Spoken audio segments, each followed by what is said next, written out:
Good morning, I'm starting this vlog on a Saturday morning. It's a grooming day, so hopefully I'll get lots of filming in today and you'll be able to follow me along on a grooming day. It's well, my sister's coming to help later, but she's not like necessarily coming to help groom so much as just keep me sane and help sweep up and that kind of things.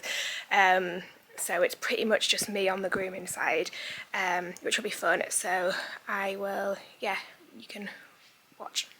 So our first rabbit is Finn, who was an ex-Ivy Dene rabbit. He's now friends with Hetty, who's still in the carrier, and he's here for a full groom and a nail clip.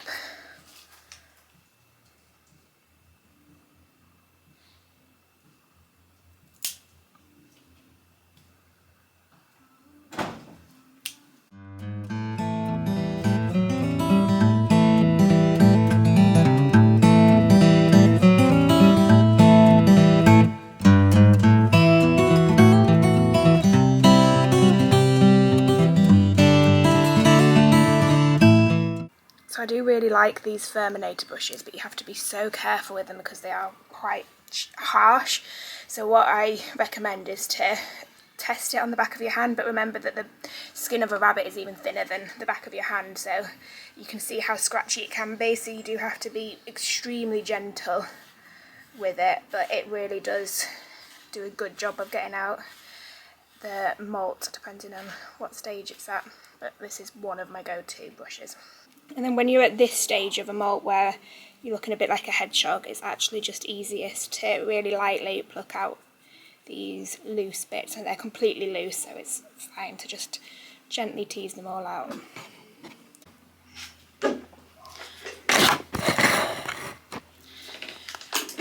Should we do a time lapse for this one?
So this is Matcha. He's one of the rabbits who came from the meat farm.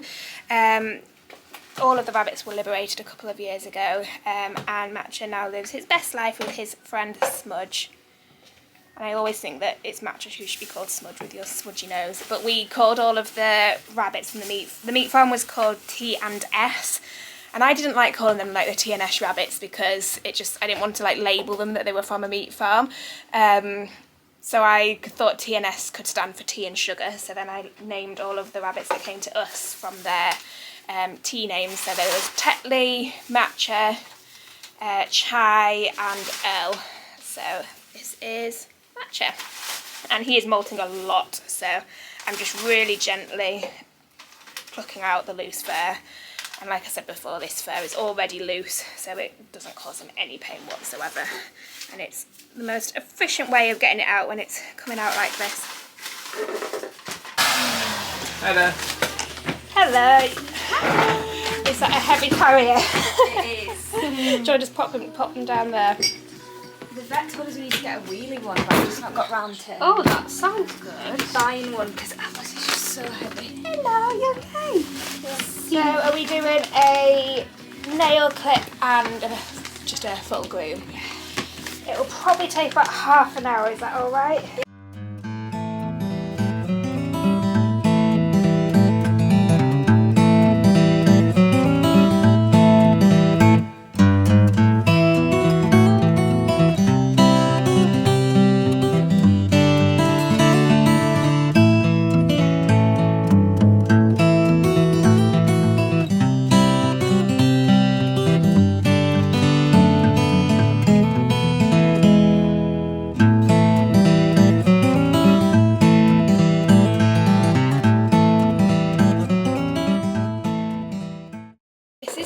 Atlas. He is a continental giant. He is an ex-Ivy Dene rabbit.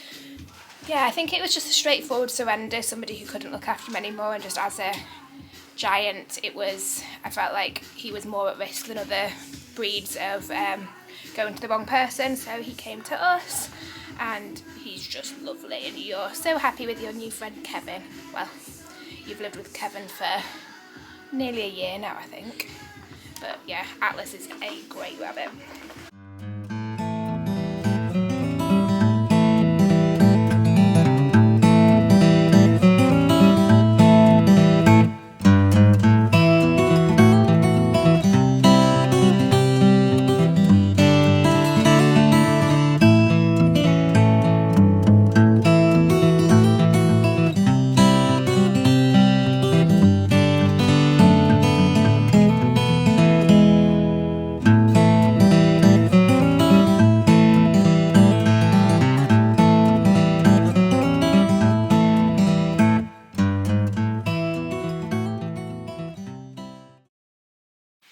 Hi guys, so I've probably had a haircut since you last saw me. Yeah, that vlog didn't go to plan, which is fine. We're going to, hopefully you saw the grooming day, and I thought I'd finish this video off with a Q&A, and then we can just start a weekly vlog off from scratch. It's Sunday today, a couple of weekends after the last clip you saw, so yeah, let's do a Q&A and then let's start as fresh tomorrow, see how that goes. I'm here with Wilbur. So Wilbur is, oh, come on, you need to be a little bit kind of higher up. Wilbur is my rabbit who lived with Bellatrix, and then when Bellatrix died, we bonded him with Chipmunk and Guppy, who you'll see throughout this video if they fancy it, and you'll have seen them in our other videos. But Chip and Guppy, hi Guppy, are sanctuary rabbits. So it's a 2/3 sanctuary group and a third Wilbur. Okay, let's put it a bit down. Should we put it? Because it's much more fun to be able to see rabbits. Hopefully you'll be able to see them a bit better now. So I asked for some questions on Instagram and I lost some and I'm confused, but let's just do the questions that we've got. So Vanessa Bell asks, with the cost of living increasing, how does this impact the running of the rescue and how can we as supporters help? So yeah, it really does make a huge impact on how we fundraise. I think what I often think and speak about is how when we first started the rescue, I would just, even though we probably had like a tenth if that of our supporters and followers, oh sorry Guppy, I would post asking for donations for a specific rabbit or a specific procedure or something, and then those donations would come in, and it was quite straightforward like that. It was kind of like give a reason to donate and then people would donate. So now we have a lot more people who are supporting us, and I know their intentions are the same, but when we do one of those kind of straightforward asks for money, the money doesn't really come in the same way that it did before. And I know the supporters haven't changed, and it's just the fact that charitable giving just goes down on your list of priorities when we're in a cost of living crisis like we are now, which is totally understandable. So then from my perspective, I feel like it's a lot more energy needs to be put into the fundraising to create something that so that people can have something back in return for the donation. And that's fine, because that's totally understandable. It's not like they don't want to donate anymore. It makes it's much more financial sense to the donator if they're buying forage that they would normally buy for their rabbit anyway, and then they're donating to us, but they're getting their forage, which totally understandable, but means that fundraising is much harder, takes a lot more effort, and it's always like, what's the next thing that we can do? Like, how can we what's the next idea that's a bit different and get people really engaged and excited to donate, that they get something back for, whether it's the entertainment or something, just something tangible, or some sort of quality thing in return. So that's challenging. I think that's answered the question. And how can we as supporters help? People like Vanessa, who's asked this question, is already doing so much. She's sponsoring multiple rabbits. She's helping in so many different ways, and I think it's just whatever you can do, and whether that is sponsoring a rabbit every month or fostering or adopting, like just whatever you can do makes a huge difference if we all do it. And if that is very little at the moment and you can't foster, adopt or donate or anything, just share our posts like everywhere. It can make a huge difference. And get in touch with rescues like me and ask what you can do at that specific time. Maybe if it's not if it's not something you can contribute financially at that time, there might be something you can vote on or something like that just takes a bit of time, which is just as valuable at times. So yeah. Lucy asks, so this is about TNRF, how did you choose a location and speakers? So location was, last year we kind of were inspired by the Hamster Festival. I'm not sure exactly what that's called, but I went to the Hamster Festival to see how that worked. Thought it worked really well, so it was really easy to be able to just convert that to the Rabbit Festival. This year we are selling double the amount of tickets, which is too much for the venue we were at last year. So the committee were really involved in helping me choose a venue this year. It was difficult and took a while, but in a way it wasn't like a difficult decision because there were so few venues that actually fitted our requirements. So at this level, with 2,000 people, there were very, very few venues in the UK that are able to put that on, and most of them that do are kind of at the bigger end, like the NEC, and they don't let you have your own food vendors and things like that. So in some ways it was quite straightforward because we were very limited, but there were 3 shortlists that me and Rob went and visited and looked around, and East Midlands Conference Centre was easy decision because it just, the vibe of the place, it's really open and airy, and there's lots of greenery around, and it just really fits the festival perfectly. Has a brilliant auditorium. Just really fit what we needed to do well. And how did you choose speakers? So I'm really keen to get a good combination of speakers that kind of come together and show lots of different sides of rabbit care and things like that. So I was always really keen to have Mark Hawthorne this year, because I think that's a really different talk, to talk about the history of rabbits as companion animals. Molly Varga's just been she's just clearly one of the best rabbit vets in the country at the moment, so she was a easy pick, which was really exciting. And then we have Twigs Way and Heather, who just did fantastic talks last year, so that kind of was an easy flip onto the more workshop, more interactive style. Oh, chipmunk, you're falling over. That was another easy decision really, to flip that over to more of a workshop style talk.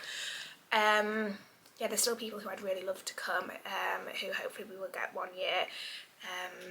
You just have to see what happens next year and in the coming years. But no, I'm so pleased with our speakers this year, and I'm just gutted that I'm not going to be able to listen to them. And we've of course got the rescue panel, so myself and some other managers of rescues will be doing a quick Q&A about running rescues and things like that, so that takes up one of the speaker slots. How do you balance things like other rescues who ask for stands where you may not 100% agree with their information or principles? It's a really tough one, because I want the National Rabbit Festival to have really high standards, and I don't want there to be charities who are standing for things that I personally don't agree with. So part of it is being really clear about what those things are and to push those onto the vendors a little bit, so that everyone's kind of coming from the same point of view. There are some charities and rescues that we did say no to because they're just too far away from what we believe in. There's some who we've had a chat with, maybe changed a couple of things and just tweaked how, asked questions just to clarify how they do things. I want the National Rabbit Festival to be a celebration and a coming together of lots of different people, and I want it to be very welcoming and inclusive. So sometimes being like inclusive and allowing as many people as possible, ow, Wilbur, please, is, I just feel like that creates a more welcoming and inclusive event, and we can all learn from each other because nobody's perfect, and we can all come together and yeah, just improve each other just by being there and be able to communicate with each other. And yeah, I hope that makes sense. But yeah, there are some companies and rescues we've unfortunately had to say no to just for this year, and it'd be great to have them another year. And there's a space requirements. We can only have so many stalls, we can only sell so many places, so sometimes we've just had to make some really difficult decisions. Someone said, oh, not a question, but I am loving your YouTube channel, thank you. Cheska says, what are you most looking forward to about TNRF? For the workload to come down afterwards. No, for the actual day, I'm looking forward to being in a new venue and just seeing how it feels in the new venue. I'm looking forward to people seeing it being bigger and better than last year. I'm looking forward to just that high towards the end of the day, like, oh my god, like, I've done it, like, everyone's having a great time, it's all paid off. Looking forward to seeing how much money we can donate back to charities. Yeah, just for it all to pay off, like, all this work, just to feel like it was really worth it. Yeah. Do you have a success story of a rabbit you've rescued that stuck with you? Oh, one of my first ones was the first kind of upsetting rescue I did, like over 5 years ago. I can't remember what they named the rabbit now. It sounds like I don't really remember her, but I do. The name's not her name's not important right now. But she was being kept in a bird cage, and we went to the house, myself and Rob, to rescue this rabbit, and I went to try to take her out of the bird cage, and only her head could fit through. And it was all just tied together like metal and like cable ties. So I had to get a knife from the kitchen and from the kitchen of this person's house and just cut this rabbit out of this bird cage. And my hands were just shaking because I was so angry and upset, and also scared of cutting myself and the rabbit. Yeah, and it wasn't an ideal situation. These people weren't completely on board with us taking the rabbit either. So yeah, that was a very difficult one. And she was just wonderful. She was so... Oh, we called her Nova, but then her name changed because she went to another rescue afterwards. Cheska's also asked, do you have a goal for Ivy Dean's future, and is it to stop Wilbur nipping in updates? Oh my god, he's actually nipped me so many times. He has been nipping me a lot. So yeah, that would be wonderful if Wilbur could stop nipping me. What do you think, Wilbur? Okay, so a goal for Ivy Dean's future. Ooh, short term, medium term, long term are kind of different answers. Short term, Wilbur, is get the housing project paid for and finished. I think the first one's going to be harder than the second one. Yeah, that will just be amazing, and then we'll be able to help so many more rabbits, and that's just so important. Medium term, I think it's then being able to actually sustain those rabbits, because once it's set up, we're going to have basically our reserves will be gone, and I don't feel comfortable taking rabbits we don't have the funds for, so it's going to be really hard to build that back up. But yeah, that's a huge goal if we can make that happen. It sounds quite difficult at the moment. A long-term goal is... A super long-term goal is, and I'm not sure if this would actually be Ivy Dean or if it would be the festival or another project or something, but I would like... Oh, Wilbur's rolling. I would like to create something for rabbits which is as well known as something like Dogs Trust, where, because I think rabbits and all animals, but my primary focus is rabbits, I think rabbits should be as respected and appreciated and understood as dogs and cats, especially as they're the third most popular companion animal in the UK. There's no reason why they shouldn't be. Yes, they're much more sensitive and complex, but there needs to be so much more understanding for them just by the general person who doesn't necessarily have a rabbit, but the general person who doesn't have a dog knows they shouldn't be kept in a cage all day, even if they don't love dogs. So I'm very passionate about making that a reality in some way. Both the charity and the festival is definitely working towards that, but long term I'd like to make that a reality. So someone has asked, how do you make a living? Can you earn a wage as the director of a charity? So yeah, it's a really good question. It's definitely something that I think people are scared to talk about, and they shouldn't be. First 3 years I didn't take a penny, not even expenses. I was very lucky to be supported by Rob, my boyfriend. For the first couple of years I was doing cleaning, I was doing babysitting and looking after, well, I used to be a nanny, and then I kind of cut down the hours when my mental health was struggling. But if you've watched my Ivy Dene story, last video I think on YouTube, then you'll understand that my mental health was really difficult in the couple of years leading up to starting the charity, so I wasn't working anyway. So yeah, I think it was just really amazing that the charity was bringing me so much happiness that we were just trying to keep that going for a little while until I was able to make an income doing something. And then I was making like cookies and brownies and stuff for Rob to take to work, so they weren't very good, and they caused a lot of tears when people asked for specific things that I couldn't make, like vegan gluten-free carrot cake. I feel like there's another allergen in there that I just wasn't cut out for making. Yeah, there was a lot of, I made so many of those carrot cakes which were terrible. But anyway, I was selling them to Rob's colleagues to pay for vaccinations and also just to get a little bit of income. So yeah, that went on for quite some time, and it was actually way after we became a registered charity, and the trustees obviously could see the amount of work I was putting in, and also because we had been working so hard, like we had built up some surplus, which is now disappearing into the housing fund, which is the purpose of it, so that's fine. But the where's the fireworks? There was the actual fireworks and it's daytime. Oh well. So yeah, what was I saying? So yeah, when we became a registered charity, it was still over a year, I think, after we became a registered charity, but I was at the point where my mental health had improved so much that I was well enough to work, and it wasn't fair on Rob to continue to support me. But the charity wouldn't have been able to support me having any less time involved, so if I'd have got a job elsewhere, it wouldn't have been in the charity's best interest. So it actually worked out that paying me to stay working full-time at the charity was the best thing for the charity. So that is what we did, and we started off incredibly low and worked up a little bit, always making sure that there was, that obviously we could afford it and being very sensible about it. Hi Chip!